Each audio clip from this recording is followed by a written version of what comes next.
Après plusieurs mois de tergiversation, l'Union européenne veut désormais empêcher toute dérive antidémocratique au sein de ses pays membres. Preuve en est l'approbation la semaine dernière par le Parlement européen du déclenchement de l'article 7 du traité sur le fonctionnement de l'Union, une arme politique aussi employée à l'encontre du gouvernement polonais. Je pense que la Commission européenne et le Parlement européen doivent avoir ce courage.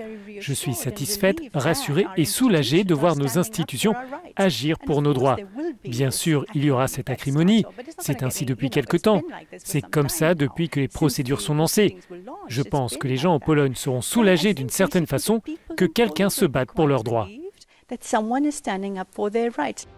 En réponse, le gouvernement hongrois a lancé une vive campagne contre les institutions européennes. Dans cette vidéo, les autorités dénoncent l'attitude d'une majorité pro-immigration. La Hongrie organise déjà une campagne très ferme contre le vote, contre le débat au Parlement européen. Je pense que cela souligne le besoin pour l'Union de créer des alliances plus larges, d'atteindre des voies plus démocratiques dans ces pays. Elle doit aussi comprendre le besoin de s'engager dans ce genre de développement politique beaucoup plus tôt. Il se peut que l'on ait agi trop tard en Hongrie.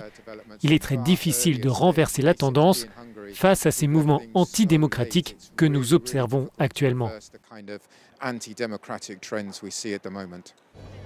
Selon un sondage réalisé pour Euronews en Hongrie, 56% des personnes interrogées estiment justifier le lancement de la procédure européenne à l'encontre du gouvernement hongrois.